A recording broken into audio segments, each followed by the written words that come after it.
ನಾನು ಒಂದು ಕ್ಷಣದಲ್ಲಿನೂ ನನ್ನ ಅಕ್ರಮ ಏನಾದರೂ ಒಂದು ಪ್ರೂವ್ ಮಾಡಲಿ, ಅವರು ಒಂದು ಕ್ಷಣದಲ್ಲಿ ನಾನು ಈ ಹುದ್ದೆಯಲ್ಲಿ ಮುಂದುವರಿಯೋದಿಲ್ಲ. ನಿಮಗೆ ಇಡೀ ನಮ್ಮ ರಾಜ್ಯದ ಜನತೆಗೆ ನಾನು ತಲೆ ಬಗ್ಗಿಸಿ ಮುತ್ತುವಲ್ಲಿಗಳಿಗೆ ನಾನು ರಾಜೀನಾಮೆ ಸಲ್ಲಿಸಲಿಕ್ಕೆ ನಾನು ಮುಂದೆ ಬರ್ತೀನಿ ಅಂತೇಳಿ ಈ ಸಂದರ್ಭದಲ್ಲಿ ಹೇಳಕ್ಕೆ ಇಷ್ಟಪಡ್ತಾ ಇದ್ದೀನಿ. कर्नाटका स्टेट वक्फ बोर्ड के चेयरमैन अनवर पाशा का बड़ा बयान, एक भी इल्जाम साबित होगा तो उसी वक्त इस्तीफा दे देंगे। लगातार अनवर पाशा पर इल्जामात का सिलसिला जारी है। अलग अलग जगह से इल्जामात लग रहे हैं। इस ताल्लुक से अनवर पाशा ने पहली मर्तबा मीडिया से बात करते हुए जवाब दिया है। आइए सुनाते हैं अनवर पाशा क्या कह रहे हैं। ಸರ್, ಈಗ ಈ ಅಗಸನಕಲ್ಲು ಸರ್ವೆ ನಂಬರ್ 25 ಜಮೀನು ಸಿಕ್ಕಾಪಟ್ಟೆ ಸದ್ದು ಮಾಡ್ತಿದೆ.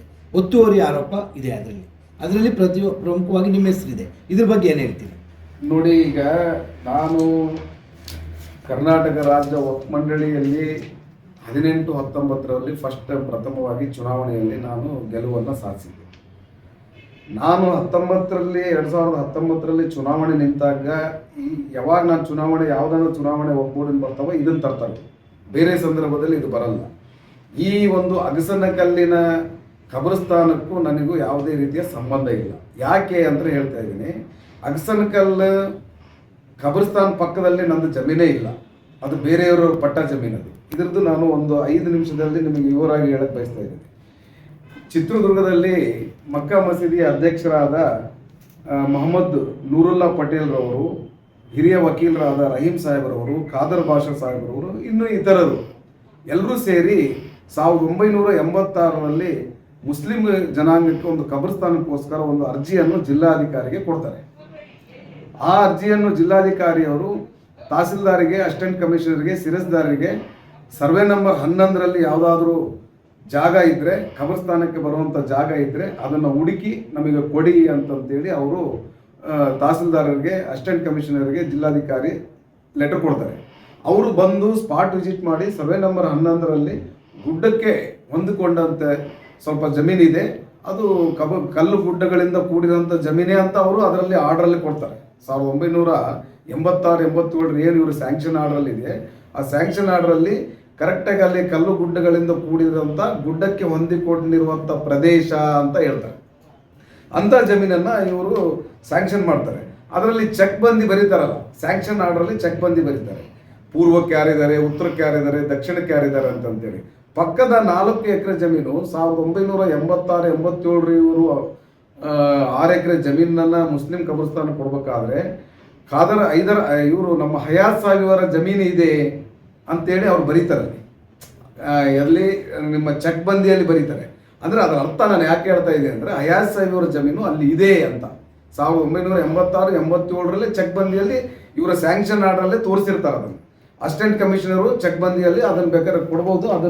ಅದಕ್ಕೆ ಸಂಬಂಧಪಟ್ಟ ದಾಖಲೆ ಸಹ ನನ್ನ ಹತ್ರ ಇದೆ.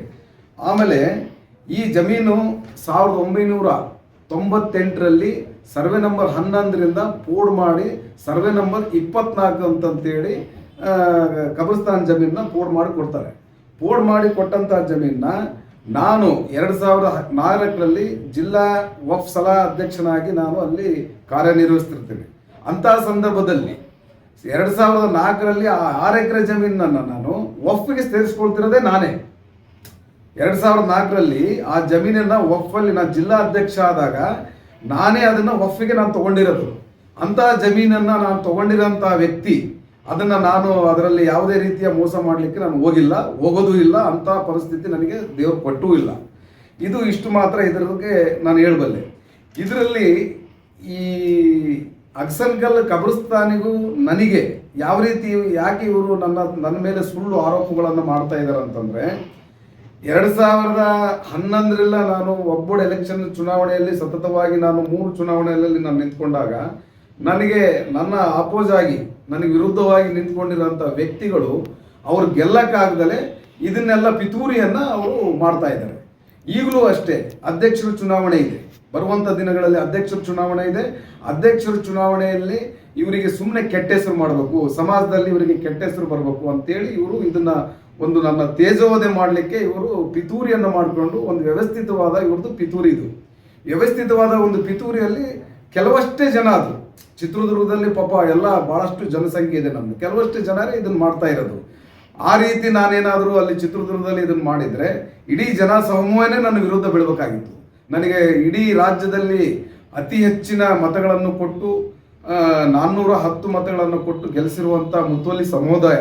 ಆ ಮುತೋಲಿ ಸಮುದಾಯಕ್ಕೆ ನಾನು ಅನ್ವರ್ ಭಾಷಾ ಎಂಥರಂಬುದು ಅವನಿಗೆ ಭಾಳ ಚೆನ್ನಾಗಿ ಗೊತ್ತಿದೆ. ಅದಕ್ಕೆ ನನಗೆ ಅಷ್ಟೊಂದು ಮತಗಳನ್ನು ಕೊಟ್ಟು ಒಳ್ಳೆಯ ಒಂದು ಇದರಲ್ಲಿ ನನಗೆ ಗೆಲ್ಲಿಸಿರೋದು.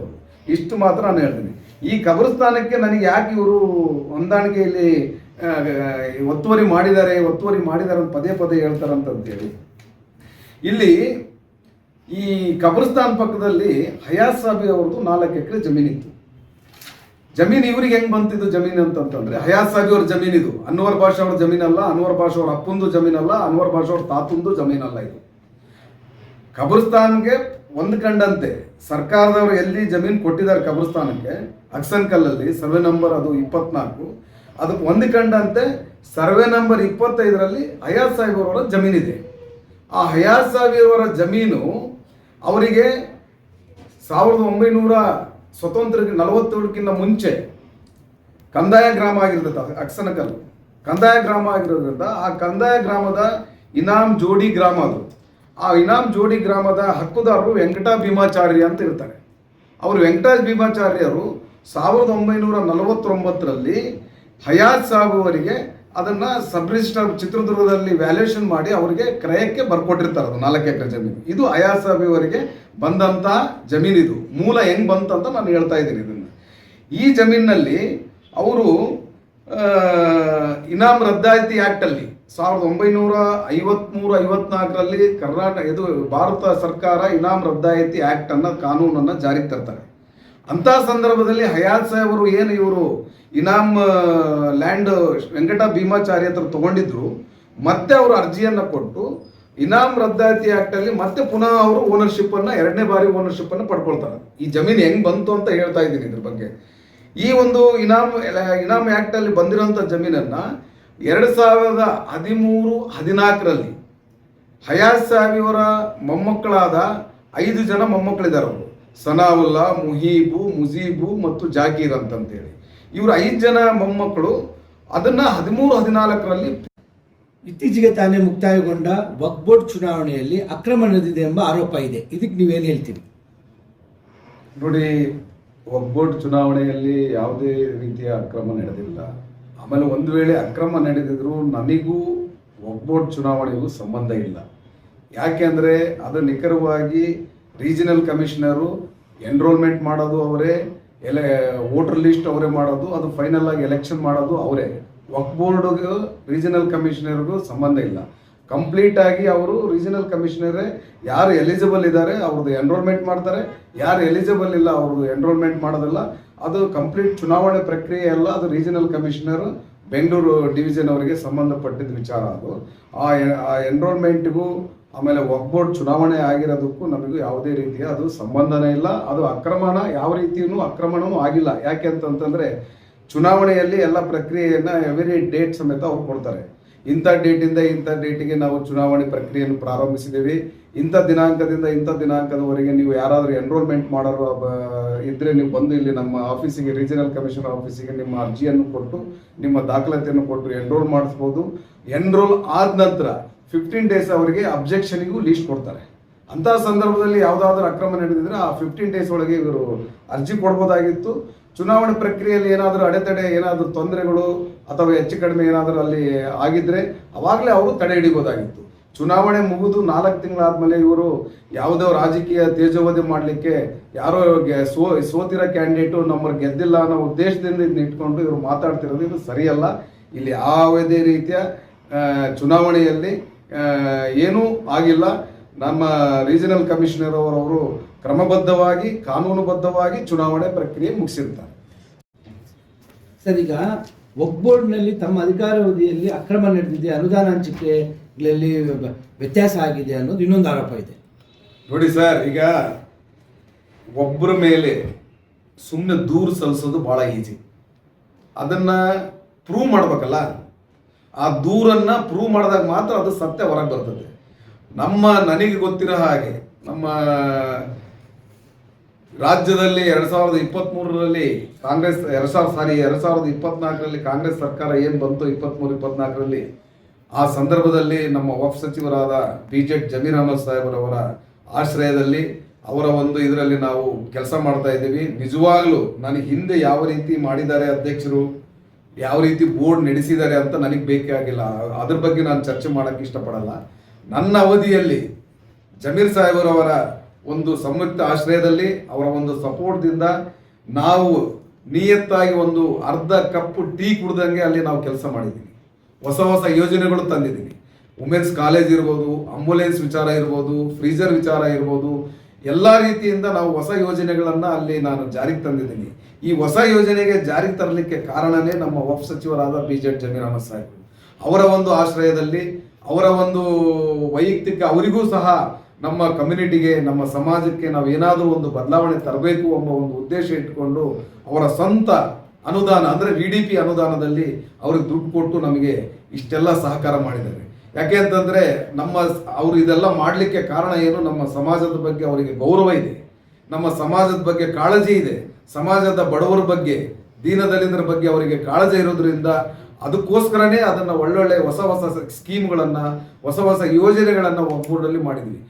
ಕರ್ನಾಟಕ ರಾಜ್ಯದಲ್ಲಿ 1965 ಬೋರ್ಡ್ ಪ್ರಥಮವಾಗಿ ಬೋರ್ಡ್ ಸ್ಥಾಪನೆ ಆದಾಗಲಿಂದನೂ ಮೊಟ್ಟ ಮೊದಲನೆಗೆ ಇಂತಹ ಸಚಿವರು ಒಗ್ಬೋರ್ಡಿಗೆ ಎಲ್ಲ ರೀತಿಯಿಂದಲೂ ಸಪೋರ್ಟ್ ಮಾಡ್ತಾ ಇದ್ದಾರೆ ಅಂತಂದರೆ ನಾನು BZ ಜಮೀರ್ ಅಹಮದ್ ಸಾಹೇಬರಿಗೆ ನಾನು ಅಭಿನಂದನೆಗಳನ್ನು ಸಲ್ಲಿಸ್ತಾ ಇದ್ದೀನಿ. ಯಾಕೆಂದರೆ ನಾನು ಅವ್ರ ಜೊತೆಗೆ ಇದ್ದೀನಿ, ಅವ್ರ ಜೊತೆಗೆ ನನಗೆ ಇಟ್ಕೊಂಡು ಓಡಾಡ್ತಾ ಇದ್ದಾರೆ ಅಂತ ಹೇಳ್ತಾ ಇಲ್ಲ. ಇಡೀ ರಾಜ್ಯದ ಜನತೆಗೆ ಗೊತ್ತಿದೆ, ನಮ್ಮ ಸಮಾಜದ ಎಲ್ಲ ಮುತುವಲ್ಲಿಗಳಿಗೆ ಇಡೀ ರಾಜ್ಯದ ಜನತೆಗೆ ಗೊತ್ತಿದೆ ಜಮೀರ್ ಅಹಮದ್ ಸಾಹೇಬರು ಒಗ್ಬೋರ್ಡ್ ವಿಚಾರದಲ್ಲಿ ಯಾವ ರೀತಿ ಅವ್ರು ಕೆಲಸ ಮಾಡ್ತಾ ಇದ್ದಾರೆ ಅಂತೇಳಿ. ನಿಷ್ಪಕ್ಷಪಾತವಾಗಿ ಯಾವುದೇ ನಾವು ಕಳಂಕ ಇಲ್ಲದೆ ನಾವು ಕೆಲಸ ಮಾಡ್ತಾ ಇದ್ದೀವಿ. ಇದರಲ್ಲಿ ಅವರು ಅಕ್ರಮ ಮಾಡಿದ್ದಾರೆ ಅಂತಂತ ನಮಗೆ ಆಗದೇ ಇರೋಂಥವ್ರು ಕೆಲವು 1%, 0.1% ಇರ್ಬೋದು. ರಾಜ್ಯದಲ್ಲಿ ವಿರೋಧಿಗಳು ಇದ್ದೇ ಇರ್ತಾರೆ. ಅಂಥ ವಿರೋಧಿಗಳು ಅವರು ವಿರೋಧ ಮಾಡ್ತಾ ಇದ್ದಾರಲ್ಲ, ನಮಗೆ ಒಂದು ಪ್ರೂವ್ ಮಾಡಿದರೆ, ನಾನು ಒಂದು ಕ್ಷಣದಲ್ಲಿನೂ ನನ್ನ ಅಕ್ರಮ ಏನಾದರೂ ಒಂದು ಪ್ರೂವ್ ಮಾಡಲಿ, ಅವರು ಒಂದು ಕ್ಷಣದಲ್ಲಿ ನಾನು ಈ ಹುದ್ದೆಯಲ್ಲಿ ಮುಂದುವರಿಯೋದಿಲ್ಲ, ನಿಮಗೆ ಇಡೀ ನಮ್ಮ ರಾಜ್ಯದ ಜನತೆಗೆ ನಾನು ತಲೆ ಬಗ್ಗಿಸಿ ಮುತುವಲ್ಲಿಗಳಿಗೆ ನಾನು ರಾಜೀನಾಮೆ ಸಲ್ಲಿಸಲಿಕ್ಕೆ ನಾನು ಮುಂದೆ ಬರ್ತೀನಿ ಅಂತೇಳಿ ಈ ಸಂದರ್ಭದಲ್ಲಿ ಹೇಳಕ್ಕೆ ಇಷ್ಟಪಡ್ತಾ ಇದ್ದೀನಿ. ಸರ್, ಈಗ ಅಂತಿಮವಾಗಿ ನಿಮ್ಮ ಮೇಲೆ ಈಗ ಪದೇ ಪದೇ ಆರೋಪ ಮಾಡ್ತಿದ್ದಾರೆ, ಮತ್ತು ನೀವು ಅದಕ್ಕೆ ಪ್ರಶ್ನೆ ಕೊಡ್ತಿದ್ದೀವಿ. ಈಗ ನೀವು ಈ ಎಲ್ಲ ಆರೋಪಗಳ ಬಗ್ಗೆ ಬಹಿರಂಗ ಚರ್ಚೆಗೆ ಸಿದ್ಧ ಇದ್ದೀರಾ? ಸರ್, 100% ನಾನು ಬಹಿರಂಗಕ್ಕೆ ಚರ್ಚೆ ಇದ್ದೀನಿ, ನಾನು ಸವಾಲು ಆಗ್ತಾ ಇದ್ದೀನಿ. ಯಾಕೆ ಅಂತಂತಂದ್ರೆ ನಾನು ನಿಷ್ಪಕ್ಷಪಾತವಾಗಿ ಇಲ್ಲಿ ಕೆಲಸ ಮಾಡಿದ್ದೀನಿ. ಯಾವುದೇ ರೀತಿಯಿಂದ ಕಳಂಕ ಬರೋ, ನಮ್ಮ ಸಮಾಜಕ್ಕೆ ಕಳಂಕ ಬರೆದುವಂಥ ಕೆಲಸ ನಾನು ಯಾವತ್ತೂ ಮಾಡಿಲ್ಲ, ಮಾಡೋದೂ ಇಲ್ಲ. ನಾನು ಈ ಕೆಲವರು ಆರೋಪ 4-5 ತಿಂಗಳಿಂದ ಏನು ನನಗೆ ಸತತವಾಗಿ ಕೆಲವು ಯೂಟ್ಯೂಬ್ ಚಾನೆಲ್ಗಳಲ್ಲಿ, ಕೆಲವು ಪತ್ರಿಕೆಗಳಲ್ಲಿ ಇವರು ನಮಗೆ ಆರೋಪ ಮಾಡ್ತಾ ಇದ್ದಾರೆ. ನಾನು ಅವ್ರಿಗೆ ಬಹಿರಂಗ ಸವಾಲು ಏನಾಗ್ತೀನಿ ಅಂತಂತಂದರೆ, ನನ್ನ ಜಿಲ್ಲಾಧಿಕಾರಿಗಳು, ಆಮೇಲೆ ಕೊನೆಯ ಇದರಲ್ಲಿ ಲಾಸ್ಟ್ BJP ಸರ್ಕಾರದಲ್ಲಿ ರೆವಿನ್ಯೂ ಮಿನಿಸ್ಟರ್ ಆದ R ಅಶೋಕ್ರವರು, ಬಸವರಾಜ ಬೊಮ್ಮಾಯಿ ಅವರು ಮುಖ್ಯ ಕಾರ್ಯದರ್ಶಿಗಳು, ಅವರು ಜಿಲ್ಲಾಧಿಕಾರಿಗಳಿಗೆ ನನಗೆ ಅವಾಗಲೂ ಆಗದೆ ಇರೋರಂತೂ ಲೆಟರ್ ಬರೆಸಿ ನಾನು ಒತ್ತುವರಿ ಮಾಡಿದ್ದೀನೋ ಒತ್ತುವರಿ ಮಾಡಿಲ್ಲೋ, ನನ್ನ ಆರೋಪ ಸಾಬೀತಾಗುತ್ತೋ, ಸಾಬೀತಾದರೆ ಇವರಿಗೆ ಮೆಂಬರ್ಶಿಪ್ಪಿಂದ ತೆಗಿಬೇಕಂತೇಳಿ ಅವತ್ತೇ ಪ್ರಯತ್ನ ಪಟ್ಟಿದ್ದಾರೆ. ಅವತ್ತು ಸಹ ನಾನು ದೇವರಿಗೆ ಹೆದರಿ, ಅಲ್ಲಾ ರಸೂಲಿಗೆ ಹೆದರಿ ನಾನು ಕೆಲಸ ಮಾಡುವಂಥ ವ್ಯಕ್ತಿ. ನನಗೆ ಇನ್ನು ಕಬ್ರಿಸ್ತಾನ್ ಜಾಗ ಕಬಳಿಸ್ಕೊಂಡು ಅದರಲ್ಲಿ ನಾನು ಏನು ಉದ್ಧಾರ ಆಗೋಂಥದ್ದಿಲ್ಲ. ನನಗೆ ದೇವರು ಸಾಕಷ್ಟು ಕೊಟ್ಟಿದ್ದಾನೆ, ನಾನು ಅಂಥ ಅವಶ್ಯಕತೆಯೂ ಇಲ್ಲ, ನಾನು ಅಂಥ ಕೆಲಸ ಮಾಡೋದೂ ಇಲ್ಲ.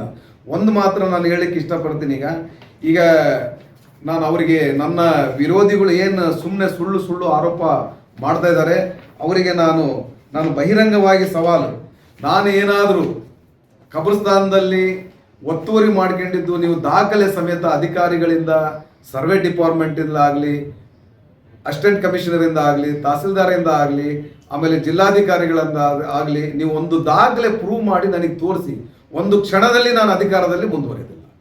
ತಕ್ಷಣ 1 ಸೆಕೆಂಡಲ್ಲಿ ನಾನು ರಾಜೀನಾಮೆ ಪತ್ರವನ್ನು ಬಿಸಾಕಿ ನಾನು ಮನೆ ಹೋಗಿ ನನ್ನ ಕೆಲಸ ನಾನು ಮಾಡ್ತಾ ಇದ್ದೀನಿ. ಇದು ನಾನು ಬಹಿರಂಗವಾಗಿ ಅವ್ರಿಗೆ ಹೇಳ್ತಾ ಇದ್ದೀನಿ. ಇದು ಜಂಟಿ ಸರ್ವೆಯ ಒಂದು ರಿಪೋರ್ಟ್. ಇದು ಜಂಟಿ ಸರ್ವೆಯಲ್ಲಿ ಇಲ್ಲಿ ಯಾವುದೇ 3 ಸರ್ವೆ ನಂಬರ್ 11ರಲ್ಲಿ 3 ಸರ್ವೆ ನಂಬರ್ನ ದುರಸ್ತಿ ಮಾಡಿದ್ದಾರೆ. 1 ಸರ್ವೆ ನಂಬರು 6 ಎಕರೆ ಹಿಂದೂ ನಮ್ಮ ಸಮಾಜದವರಿಗೆ ಸರ್ವೆ ನಂಬರ್ 23 ಅಂತೇಳಿ 11ರಿಂದ ಪೋರ್ಟ್ ಮಾಡಿಕೊಟ್ಟಿದ್ದಾರೆ. ಆಮೇಲೆ ಮುಸ್ಲಿಂ ಸಮಾಜದವರ 6 ಎಕರೆ ಸರ್ವೆ ನಂಬರ್ ಪೋರ್ಟ್ ಮಾಡಿ 24 ಅಂತ ಗುರುತಿಸಿದ್ದಾರೆ. ಆಮೇಲೆ ಖಾಸಗಿಯವರ ಜಮೀನು 4 ಎಕರೆ ಇದೆ, ಅಲ್ಲಿ 4 ಎಕರೆ 6 ಗುಂಟೆ ಇದೆ. ಆ 4 ಎಕರೆ 6 ಗುಂಟೆಯಲ್ಲಿ ಸಹ ಯಾವುದೇ ರೀತಿ ಒತ್ತುವರಿ ಇಲ್ಲ ಅಂತಂತೇಳಿ ನಂದು ಅಲ್ಲಿ ಯಾರು ನಮ್ಮಪ್ಪ ನಮ್ಮ ತಾತ ನಮ್ಮ ಮುತ್ತಾತನ ಅಲ್ಲಿ ಇರಲಿಲ್ಲ ಕಬ್ರಸ್ತಾನ್ ಪಕ್ಕದಲ್ಲಿ. ನಾನು ಅಲ್ಲಿ ಪರ್ಚೇಸ್ ಮಾಡಿರುವಂಥ ಜಮೀನು, ಪರ್ಚೇಸ್ ಮಾಡಿರುವ ಜಮೀನು ಸಹ ಒಂದು ವೇಳೆ ಏನಾದರೂ ನೀವು ಅದನ್ನು ಕಬ್ರಸ್ತಾನ್ ಜಾಗ ಇದು ಅಂತೇಳಿ ನೀವು ಪ್ರೂವ್ ಮಾಡಿದರೆ ನಾನು ಒಂದು ಕ್ಷಣ ಕಾಲದಲ್ಲಿ ಸಹ ನಾನು ಇದರಲ್ಲಿ ನಾನು ಮುಂದುವರಿಯೋದಿಲ್ಲ. ನಿಮ್ಮ ಇಡೀ ರಾಜ್ಯದ ನಮ್ಮ ಮುಸ್ಲಿಂ ಬಾಂಧವರಿಗೆ ನಾನು ತಲೆಬಾಗಿ ನಾನು ರಿಸೈನ್ ಮಾಡಿ ನನ್ನ ಕೆಲಸ ನಾನು ನೋಡ್ಕೊಳ್ತೀನಿ. ಇಷ್ಟು ಮಾತ್ರ ನಾನು ಹೇಳ್ಬೇಕು.